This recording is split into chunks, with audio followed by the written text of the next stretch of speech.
E aí pessoal, em paz? Vamos lá, hoje a gente vai estudar a parte de misturas de solutos diferentes com reação. Um dos tópicos que mais cai em vestibular é esse, então vamos tomar mais cuidado, com mais calma, para a gente ver se aprende direitinho, certo? Quando você está trabalhando com solutos com reação, a gente tem uma possibilidade clássica que é a famosa neutralização total, que a gente vai chamar isso na química de uma titulação, que é o conjunto desses materiais de laboratórios, que vai justamente promover essas neutralizações totais. Beleza? Como é que vai proceder? Como é que isso ocorre? Então vamos lá fazer a discussão. Vamos discutir primeiro como é o processo, na prática, depois a gente vai para a teoria. Na prática, o que é que a gente tem? Coisas importantes que vocês não podem esquecer.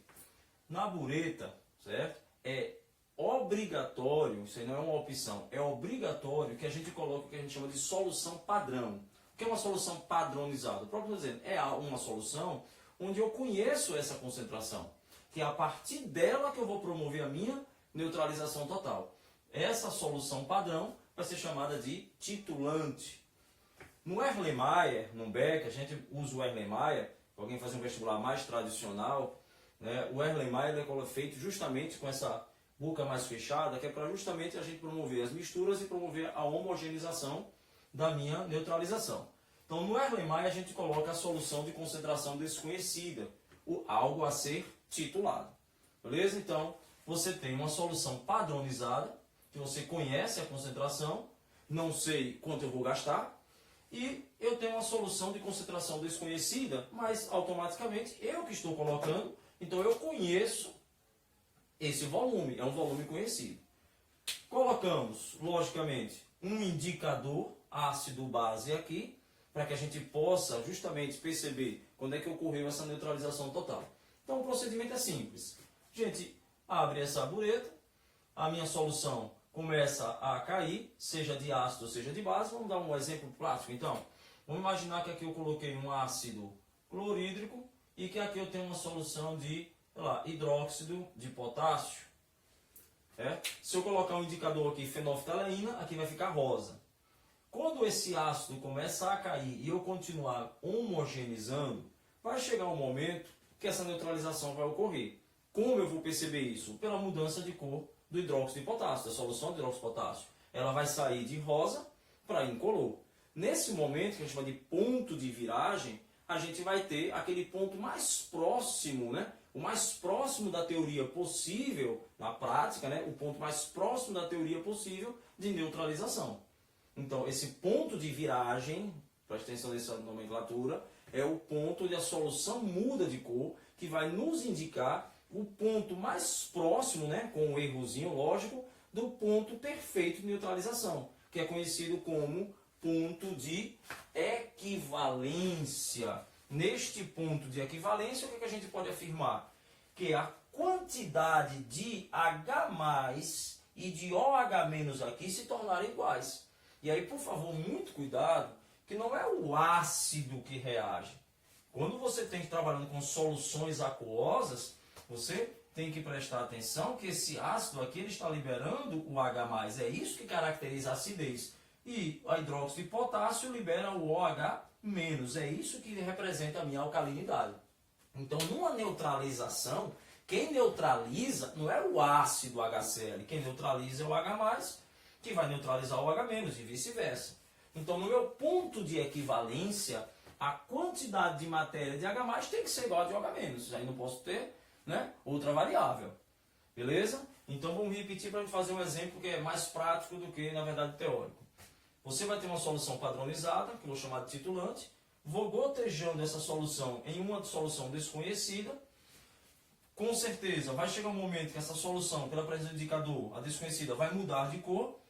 Vou identificar a quantidade de volume gasto, então eu já sei a concentração, sei o volume que eu gastei, sei o volume da solução titulada. Basta calcular então a concentração da solução desconhecida. Como? Vamos lá. Eu tenho aqui uma solução padronizada de ácido clorídrico de concentração 0,4 mol por litro e gastei 20 ml, coloquei a minha solução padronizada aqui, e gastei 20 ml para neutralizar 10 ml de NaOH. Qual a concentração de NaOH? Bom, primeira coisa, eu sei que a quantidade de H+, tem que ser igual à quantidade de OH-. Só que aí, presta atenção, certo? Nem sempre a quantidade de H+, a concentração de H+, vai ser a mesma concentração do ácido. Por quê? Porque nem sempre você vai ter uma proporção aqui de 1 para 1. Esse primeiro exemplo aqui eu coloquei uma proporção de 1 para 1, daqui a pouco a gente faz o segundo exemplo. Então, neste caso, eu posso afirmar, vamos com calma, que a quantidade de matéria do ácido é a mesma de H+, pela proporção. Para cada 1 mol de HCl, eu só tenho 1 de H. Para cada 1 mol de NaOH, eu só tenho 1 de OH-. Então, eu posso afirmar, neste caso específico, que a concentração, ou melhor, a quantidade de matéria de H+, é igual à quantidade de matéria do ácido, e a de OH- é igual à quantidade de matéria da base. Fazendo isso, fica fácil. Quem é a quantidade de matéria do ácido? É a molaridade e o volume. Quantidade de matéria da base, molaridade e volume. Colocando os valores, a gente encontrou então que a concentração dessa solução desconhecida foi justamente de quê? Foi justamente de 0,8 mol por litro. Certo? Vamos fazer aqui então rapidinho um segundo exemplo. Em vez de colocar aqui HCl, e vamos mudar aqui, rapidíssimo, vamos mudar aqui HCl e NaOH e vamos tentar colocar o mais complicado possível. Que é para o aluno já, né, vocês já ficarem logo craques no assunto. Então vou colocar aqui um volume de um H2SO4 e a concentração desse ácido, um ácido sulfúrico. Vamos colocar aqui um volume qualquer, vamos colocar aqui 200 ml. Vamos colocar uma concentração qualquer, vamos colocar aqui 0,3 mol por litro, sem problema nenhum. Vamos colocar aqui uma base bem complicada. Vamos colocar aqui logo o hidróxido de alumínio e a concentração desse hidróxido de alumínio. Aqui, vamos dizer que eu gastei 100 ml para neutralizar, né? E aqui eu quero saber essa concentração. Então vamos lá. Eu tenho um ácido sulfúrico de concentração 0,3 mol por litro. Gastei 200 ml desse ácido para neutralizar 100 ml do hidróxido de alumínio. Qual é a concentração desse hidróxido de alumínio? Então, primeiro raciocínio. Eu tenho certeza absoluta que a quantidade de H+ terá que ser igual à quantidade de OH-. Mas será que essa quantidade de H+ é igual à do ácido? É isso que a gente tem que prestar atenção. Vamos lá. Eu tenho um H2SO4. Então eu tenho 0,3 de H2SO4. Para cada mol de H2SO4 eu tenho 2 hidrogênios. Então a quantidade de H+ aqui será 2 vezes essa daqui. Beleza? Vou repetir de novo. Você tem a concentração do ácido, que é 0,3 mol por litro. Como esse ácido ele vai liberar 2 H+, então eu posso afirmar que a quantidade de matéria de H+ é 2 vezes maior. Então eu posso dizer que 2 vezes a quantidade de matéria do ácido é que é igual à quantidade de matéria de H+.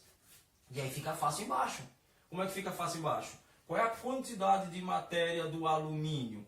Desculpe, da hidroxila? Será 3 vezes do hidróxido de alumínio, já que para cada 1 mol de AlOH3 existem 3 hidroxilas. Então, eu vou dizer que existem 3 vezes o que? N da base. Agora é só substituir. Vamos lá, substituir. Como é que vai ficar? 2 vezes. Quem é N de A? É a molaridade do ácido, que é 0,3, vezes o meu volume. Podia deixar em ml, ou pode deixar em litro, já que ml você volume tem dos dois lados. Vamos deixar aqui 200, vamos botar 0,2, certo? Que vai ser igual a 3 vezes quem é a molaridade, o que eu quero, da base, vezes o volume, que é 0,1. Agora é só brincar de fazer conta. Posso simplificar aqui esse 0,1 com 0,2, já ficou 2 aqui. Posso simplificar aqui o 0,3 com 3, aqui eu já tenho 10. Então eu posso afirmar que a molaridade da base, 2 vezes 2, 4. 4 sobre 10, que vai me dar 0,4 mol por litro. Então esse é o exemplo mais difícil que a gente tem. A gente não está aqui, né, para enrolar, então vamos embora. Se você tem a concentração do ácido mais de um hidrogênio ionizável e da base mais de um hidroxílio ionizável, você tem que prestar atenção. A dica é, pegou a quantidade de hidrogênio, multiplicou pela do ácido. Pegou a quantidade de hidroxila, multiplicou pela da base. E aí faz como qualquer outro problema e aí fica facinho. Certo? Um abraço.